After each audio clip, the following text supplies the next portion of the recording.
Where do you start after what's been an emotional, gut-wrenching roller coaster? It was Australia's game for most of the test match. Since the start, when they just took the initiative away. Remember, they declared twice. India never looked like bowling Australia out. But the last day's cricket was some of the most thrilling cricket I have seen. I've heard a lot of Indian teams say we're going to play positively.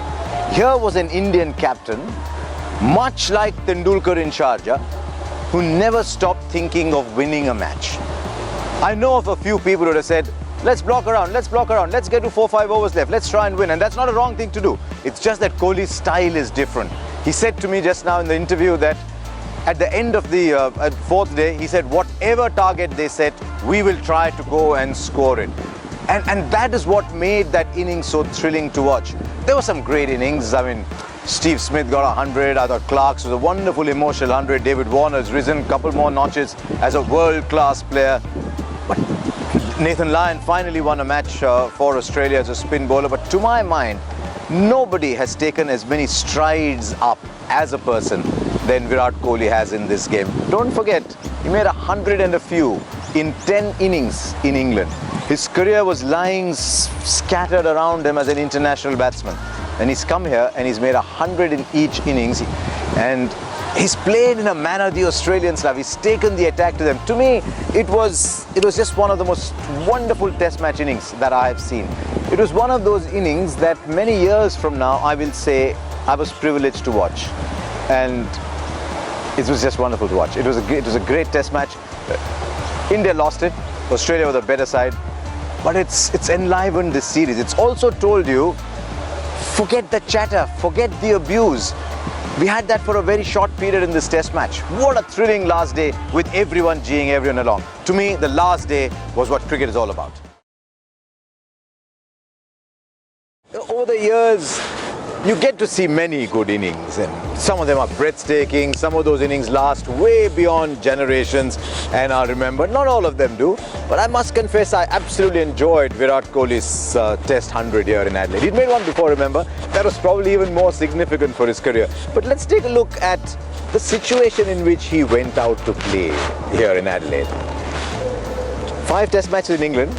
Don't forget, people are searching for Virat Kohli's form. He was searching for it himself. 100 and a little bit in 5 test matches. Nobody gets a run as bad as that.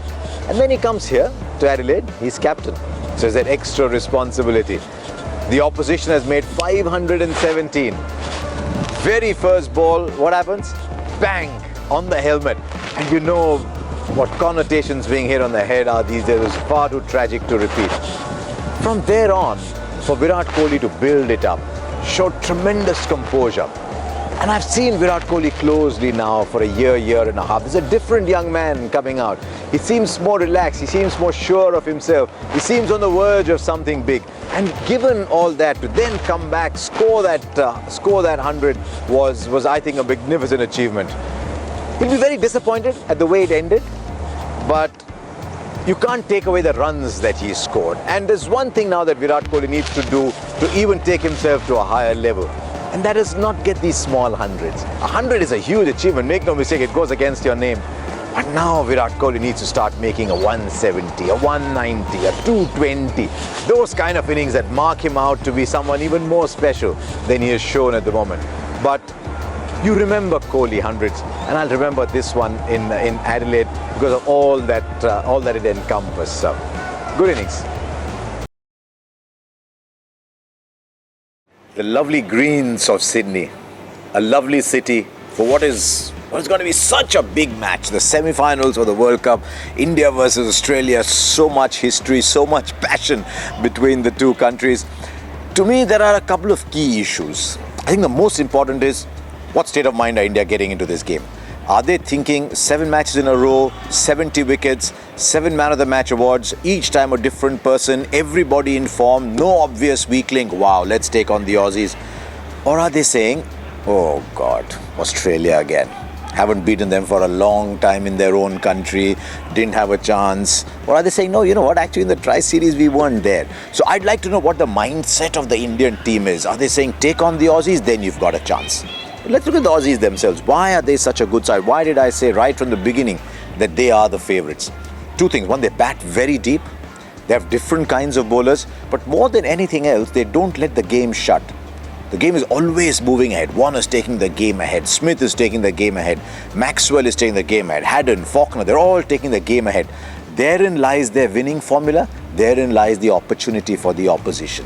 Because if you can get wickets early, get a Warner getting a top edge out, Finch is in no form at all, maybe a run out here and there, you don't know, get some wickets early, they'll keep on playing. If the track is a bit slow, India will want a slightly slowish, sluggish, stopping, turning kind of track, a little bit of bounce, maybe the spinners come in, the faster bowlers will get the ball to stop, deviate, swing bowling. I mean, I'm asking for the perfect recipe, but if you have to beat Australia, you just have to keep on taking wickets. I mean, look at that spell from Wahab Riaz. Throughout that spell, Australia going at 4-5 and over. The game didn't stop just because that was a great spell. They didn't say, okay, let's say shut shop for 10 overs. They don't play like that, the Australians. So therein lies the opportunity, therein lies the biggest danger. But India have a lot of things going for them. The new ball is bowling better than ever before. The third seamer has been as good as ever. Ashwin is in top form. Slight weakness about Jadeja, but if it's a slightly stop and start wicket, then Raina will come in. But maybe that fifth bowler, and maybe the fact that Dhoni is no longer the plug and play kind of batsman. He needs that time in. So you need the you need time. He needs time to get in. But every team has that odd weakness. I think it's a wonderfully balanced contest. But I think you'd go 60-40 Australia to start off with, simply because of the Stark and Johnson and Hazelwood, and then they've got Faulkner. Maybe their fifth bowler is a problem as well, but it's just the way that they play. So 60-40, but I won't say how did that happen if India wins.